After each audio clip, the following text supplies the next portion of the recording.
Hey everybody, welcome to GTC News. I'm your host Chris Ball. Been a little bit since we did one of these, so thought, well, we have a little time. Let's get this. Let's get some stuff together.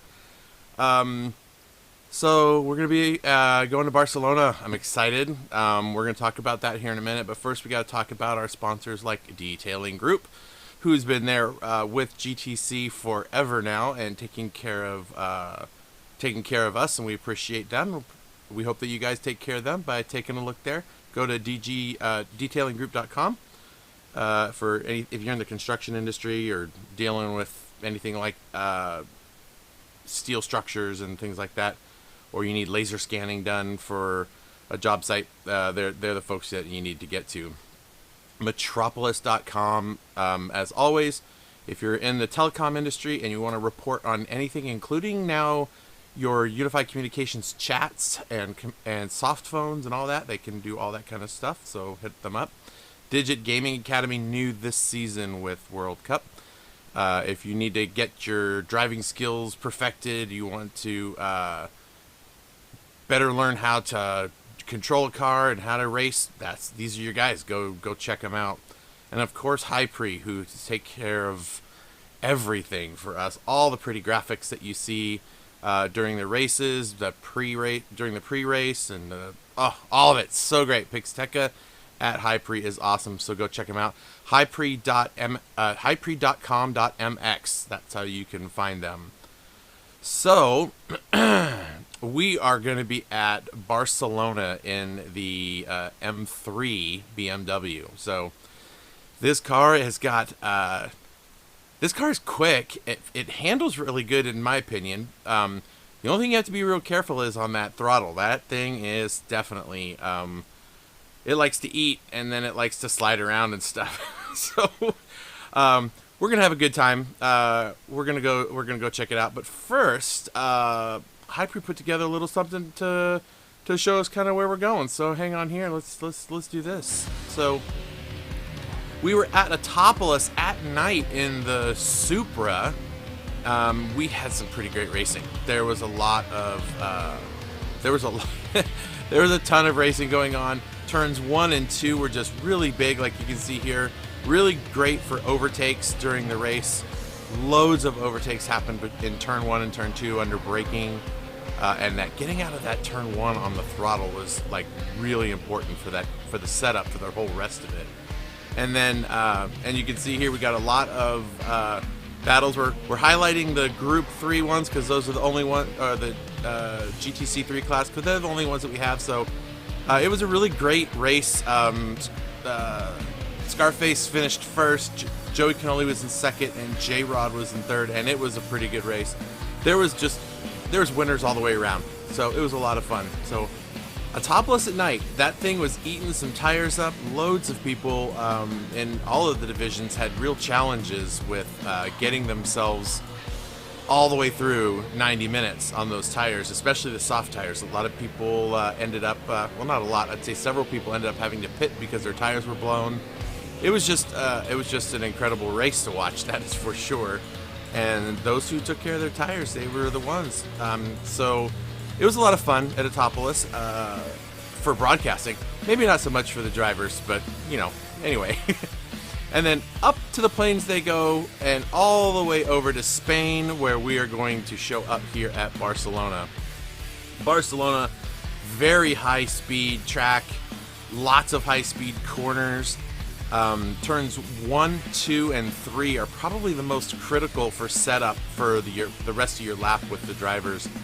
1 and 2 are really tight, a lot of stuff going on there, and 3, so this thing's also a tire eater, so people have to be real careful about it.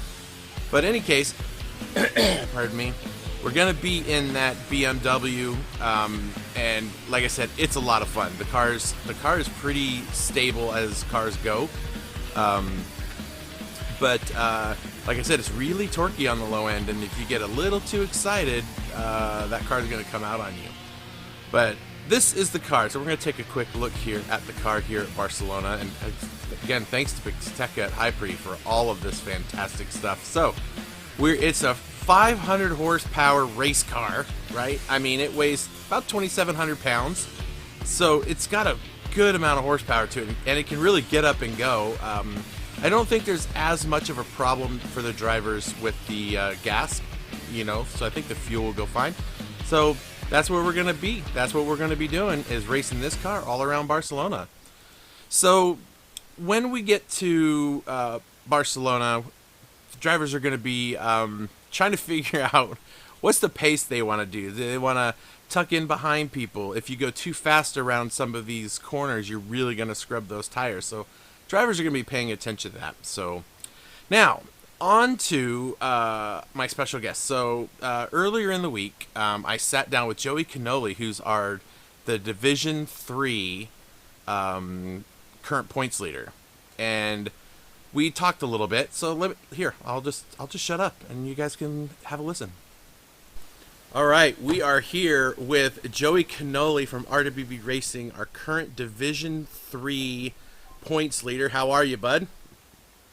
Good, my friend. How are you? Not too bad. For those of you that have never seen Joey Canoli, he looks exactly like he sounds. Joey Canoli's been with RWB for as long as, I think longer than I have. We've been teammates a couple of times and just been around for a long time. And so I figured this would be a good chance to let people get to know who you are. So thanks for meeting up with me, man. Hey, no problem, man. I remember when I joined up, it was, I think, a mature racing. And then it kind of went on, and all of a sudden RWB came up, and I was still there. I'm like, yeah, I'll keep going. Yeah, I'll keep going. I think it was MRC RWB, right? Mature Racing Club, Yeah, Red, that's White, right. and Blue edition, Yeah. or something like that. That's what it was a Yeah, long time yeah. ago. It's come a long way since then, Yeah, that's so for sure.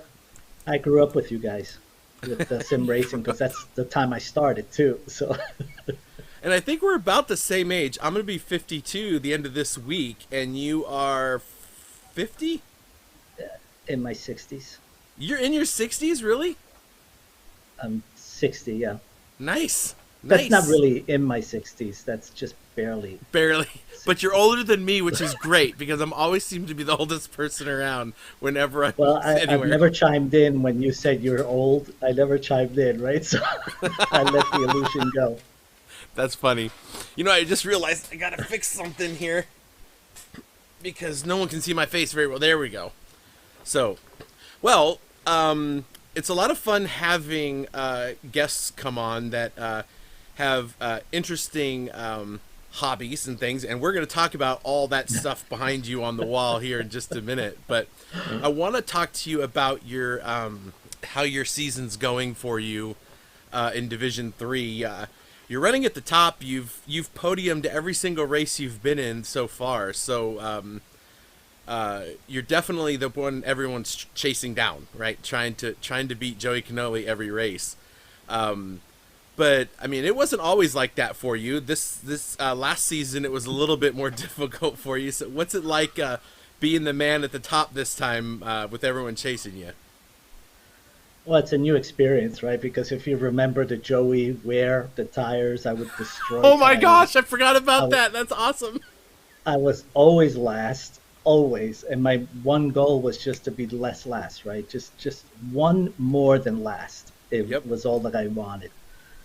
So little by little, I mean, all I do is watch everybody else drive, right? And just watch what they're doing. And if they're doing better than me, I take note. I get my little notebook out and say, no, you're braking too early there, you're braking too late there. So it's a fun experience. It's brand new to me to be on front, so I'm gonna just savor it. Is it fun being in front, or is it a little nerve-wracking being in front, knowing people are chasing you down? I mean, you're practically having to start from the back of the field every race and make your way through without hitting anybody or getting hit by anybody. What's it like driving around these guys in Division 3? They seem to all really love racing around each other. They're great, and the reason why I'm able to do that and go forward is because I know how these guys are racing. I started getting used to it, and I know whether they're gonna break early or give me room and so forth, and they've been great. So it's a lot easier to go ahead and know when to cut a corner ahead of somebody, knowing that that person is a very clean racer. So Division 3 has been great. I love racing with the guys. It's easier to be up front. I'll be honest, right? So if you're in the mid pack or in the back, it's hard because one tap, one missed move, and you're done. When you're up front, it's almost like practicing unless somebody's challenging you, like Scarface or somebody. Well, we saw that at Atopolis. That was a track. I know that you guys had RWB team had gotten together and was doing some practicing. There's other drivers that are all getting in on doing all the practicing, and everyone realizing they're coming up 3 or 4 laps short on their tires. And we saw that actually in Division 2, Division 3. We saw guys having to go in and get tires or park in the car because the car was undrivable. They were driving around on their rims and they couldn't get anything done. And it was about tire management and making it through. Yeah. So Joey wear seems to not be much of an issue anymore for you, as much this season at least. Yeah, I learned a lot from J-Rod, who's great at that. Ando and Bipolar, all these guys, Mazda, that are just at a different level. I try to take a look at that. And what's different this season is people are taking this so much more seriously. I mean, we're having practices. And if you go into like the last race that we had, if you go into it without having to have had a whole 45 minutes to 50 minutes to test those soft tires, you were going to be surprised at the very end, right? Yeah. With absolutely no tire. And I was at the practice, and when we do that practice, we find this out and we share that information, which is great, and then the people that don't end up with no tires means that they've actually gone through the week and really went through the whole stint and just to find out. Yeah, a lot of people got caught out by this race. We knew it was going to be a tire eater. We talked about it in the week to come, that the Atopolis is a very abrasive track. Just the compound of it is very abrasive. So, and you have all these off-camber corners, so the left front tire is constantly like being leaned on through every corner, and it's clockwise, right? So mostly right turns, right, with some left turns, but all of the right-hand turns, or not all of them, but a good portion of the right-hand turns are off-camber, so the car is leaning even more into the front left side of the car and creating more heat and wearing down that front right or front left tire. And it was amazing to watch during the races, just, half red, all red on the one tire. Yeah, in the practice, when I start practicing, I don't hold back. Like, I just go and see how the car handles. And the left front tire was gone, maybe 25% faster than the right tire. So in the race, I don't know if you can notice, but whenever I made a right-hand turn, I babied it. And I just drove fast in the left-hand turns. So that kind of evened it out. But this is stuff you don't know unless you go out and put the seat time in. Yeah, absolutely. And I think a lot of that practice is what's bringing you up level after level. I have finally succumbed to this probably a couple of months ago when we were racing somewhere together, and I couldn't catch you. And that usually it's you and me. We're just like, either one of us is bumping into the other one on the track all race long, right? And now you've gone a little bit above me in the experience level, because you get to race these World Cups every season. I just get to sit here and look pretty. You're semi-retired almost, yeah. And yeah. So you've gained a lot of experience, and you've become a really good driver. It's a lot of fun to watch you race out there, especially around other people. And I'm sure they enjoy racing around you too, because you are clean. You make every effort to leave space to, and when you not block, when you defend, it's so pretty. It's so pretty. Like when you just go over and you're like, I'm gonna make you think you can go into that apex. You're not gonna fit. You're gonna want to so bad, but you're not gonna fit. And I saw that during the race. I'm so glad I'm getting to broadcast Division 3 now to see some of the racing going on there, because it was just battle after battle going on there. So it was a lot of fun. That was for sure. Oh, so, it is. And on these 90-minute races, you can do that psychological stuff.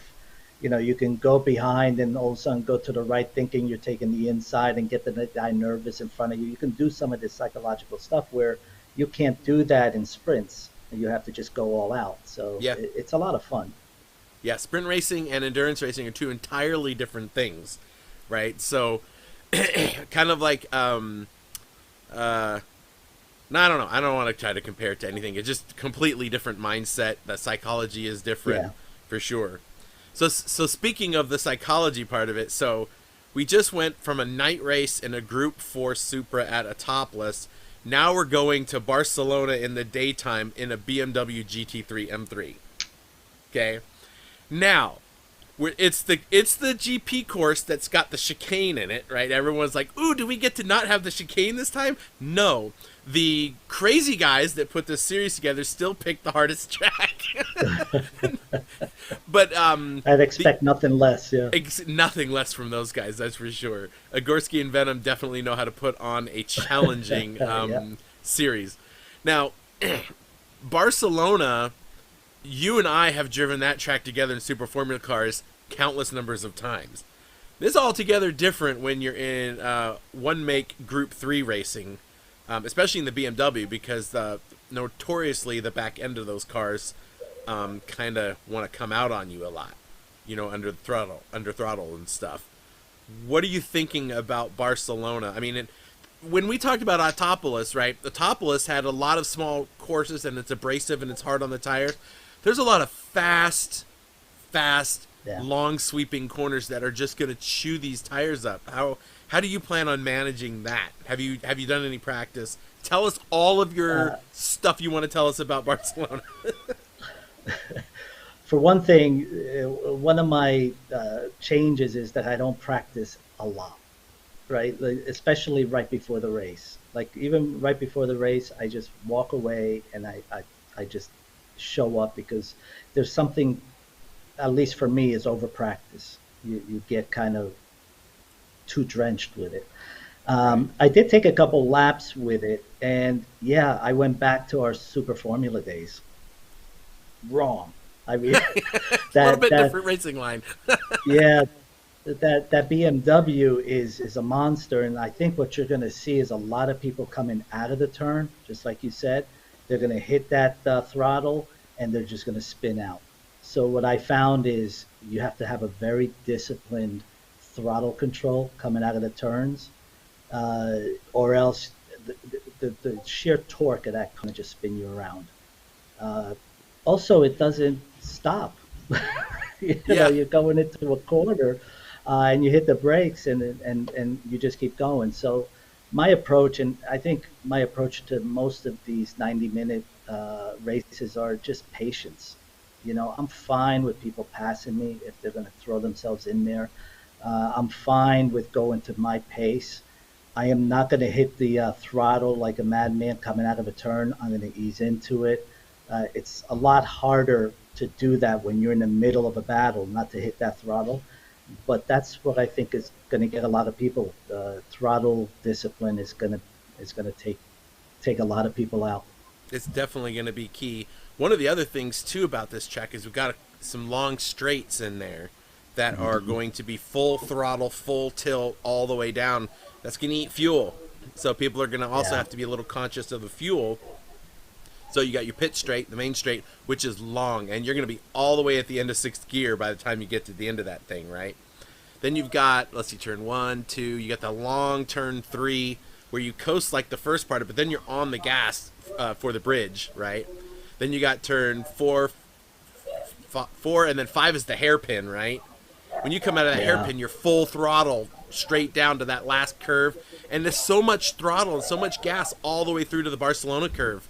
And I'm afraid some people are gonna overestimate or underestimate the amount of fuel they're gonna need after the first stint. Because typically people start on the medium tire, they go to the soft tire, and if they're not thinking, they're gonna want to fill that car all the way up. That's for sure. I just took a couple laps, so I don't know fuel consumption yet. But I saw some posts saying 50, 51 laps and so you have to get through 25, 26 laps. I don't think you can make it if you don't watch it. And I think that car is pretty good at short shifting. I'll have to see where the torque is, but yeah, you're going to have to think of that. You can't battle everybody in the beginning because it means nothing, right? Hmm. Battling in the beginning, you're going to throw that away anyway. You're going to need to battle at the end if you're in that position. So, let's see who's patient. And a lot of people don't like people passing them, Right. but people being ahead only means that you're going to be able to fight later when everybody else is trying to fuel save. We'll see. Yep. Well, it's all about the patience, like you said. I think turn one is going to be quite an interesting feat because doing the grid the rolling grid start, right, the formation lap, it's gonna be really hard for all the drivers to get through the final chicane and then get stacked up. So the leader is gonna have to hold it back a little longer, just to be nice, right? Just to give everyone a fair shot at coming out of that thing, right? But that's gonna be a lot of cars at almost full speed. They'll be at least in fourth or fifth gear by the time they get to turn one. There's only There's room a, for two cars through there, if that, right? I So, think there's going to be a few cars going straight, right? At least there's no wall there. You could you could go straight, but I think you're going to see a few cars going straight ahead. yeah, they're not gonna. It's gonna be difficult, and it depends on the division too. The more experienced drivers are gonna know what happens in turn one, and they're gonna prepare for that. Less experienced drivers may, uh, the adrenaline may get to them, and they may forget that turn one they need to slow down, especially with all those cars around. But we'll see how it Well, goes. what's good about being towards the back. I'm going to be towards the back, right? So I don't have to worry about that stuff. I let people go. Now, if you're in the front, you have a lot of pressure from behind.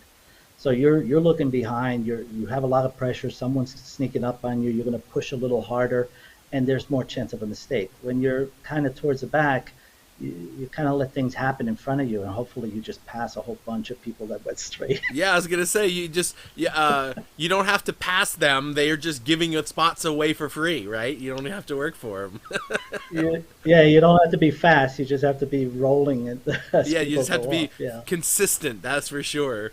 And you were opportunistic. saying earlier about how J Rod with his tire management, it's unprecedented, right? Another one that does really well with that is Ando.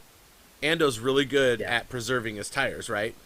So are many other drivers, but those are the two names to me that stick out that let me know who knows how to preserve tires and whatnot. So I think it's going to be a fun race. I'm excited to see how things go. I saw that the livery was released, and J Oh, Rod, oh nice. my gosh, right out of the park with It's a that one. Am beauty, I man. right? Woo! Yeah, it's a Pretty. beautiful thing. I mean, and I get the livery, and then I have to put my number on it and change it. And when I see how many layers, how many fades, and how many lines, and I go, oh my God, this guy spent all day on it because there's like Oh, you think 37 that's of the only one same day? layer. I'm No, sure that's more probably than a not. day. Yeah, For but he's a sure. master at that. Definitely a master. Yeah, he's very artistic. And I think that's a perfect segue into all of that is behind you that I can see. Um, okay, so Well, to be perfectly honest for all the viewers, Joey and I had a conversation off air, and we were talking about all the stuff he's got behind him.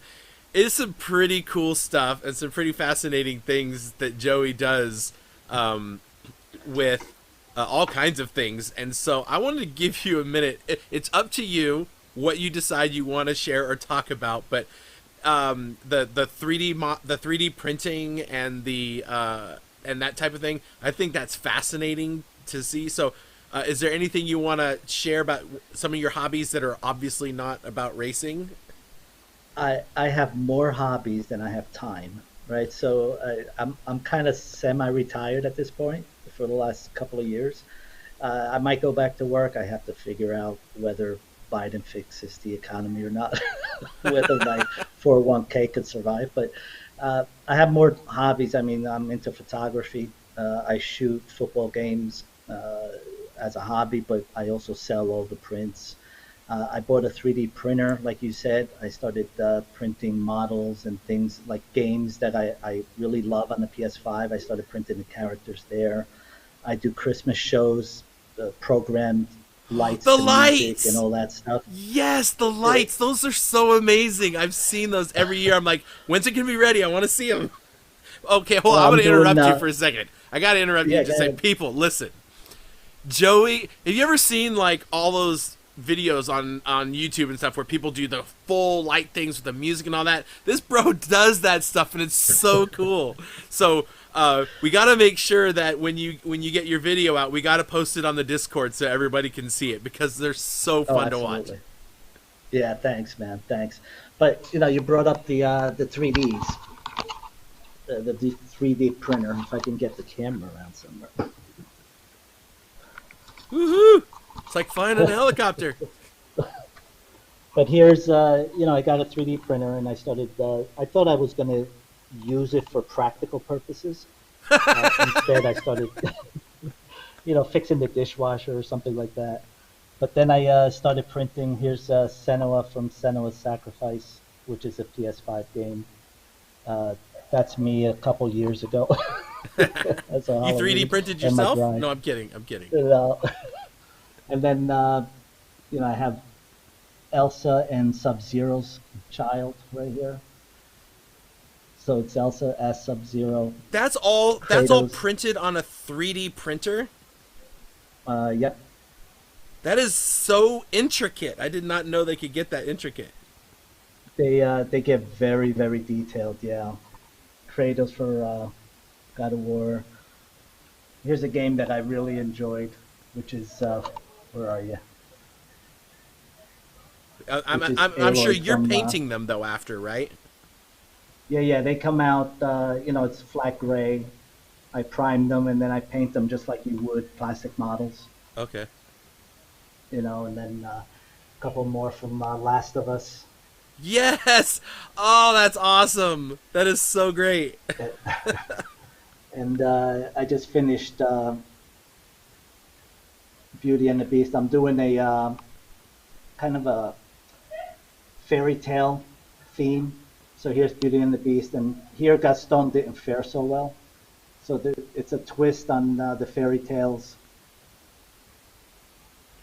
Yeah, and of course Alice. that is some kind of Not the not the Alice you know. not the Alice you know exactly. That And is it goes pretty cool. on. I got Bob Ross, Einstein, one of my very, like people I admire, and MLK, and a whole bunch of other. But that's Well, there you go, people. That's more to know about Joey Cannoli than you knew before. Not only is he a fantastic racer and just a freaking great guy, but he's also really good at doing the modeling stuff. Not so good at getting the like nice license. Oh, that how many states is that? Jersey, it's all sliced up. Connecticut. Sliced up. Yeah, there's California in there. Nice. Nice. Well, that's awesome. Thanks for sharing that with us, Joey. That's a lot of fun. And Oh, anytime, man, anytime. yeah, so thanks. This is what I wanted our little GTC News podcast to be, is just an opportunity to get to know some of the drivers and some of the cool things that they do, and that's some pretty cool stuff. So I'm gonna have to find like have you not, wait a minute, how have you not made yourself a steering wheel for your rig on the printer yet? It's cheaper to buy it, maybe. I don't know. Well, yeah, but if you can get one all like custom made and make it look like Knight Rider or something like that, and have a Knight Rider wheel. Yeah, that I can do. And I started looking at some mods for the brakes and stuff that I can 3D print and things like that. Yeah, they're coming. Okay, so what kind of wheel are you on? A Logitech, Thrustmaster, Same as Fanatec? you. The T300. T300. RS. Okay. Perfect. Yeah. Yeah. So if I find the right thing, and maybe I'll get you to make me one. I I can print it if it's doable. I can print it. Yeah, We'll have to talk about that one. Well, hey man, no problem. I really appreciate you spending some time with us today and sharing a little bit about yourself.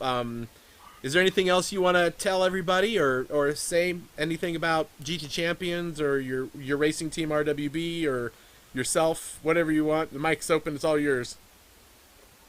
No, just thanks for the racing, man, and you know, with the admins, you and the brothers there do an amazing job. I really like knowing people as I'm racing. So these little segments that you're doing, I love because I like connecting a little bit more than just a voice on the on the comms.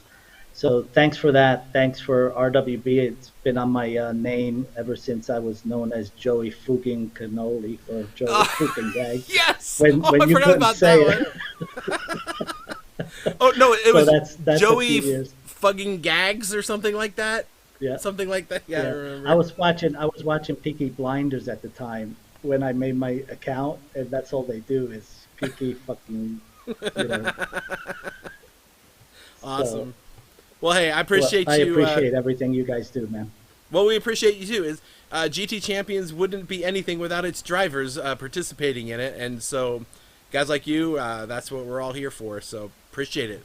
Thanks so much, Joey. All right. Hey, Have take a good care, one. man. Thanks. Bye. See ya. All right, so that was a really fun interview with Joey Cannoli, and I really enjoy that guy. He's a lot of fun. So yeah, so that's it, folks. Wanted to give a shout out to all of you drivers again who do so much and make this all worth doing. We've got great drivers and people that make GT Champions a whole lot of fun to do the broadcasting for it.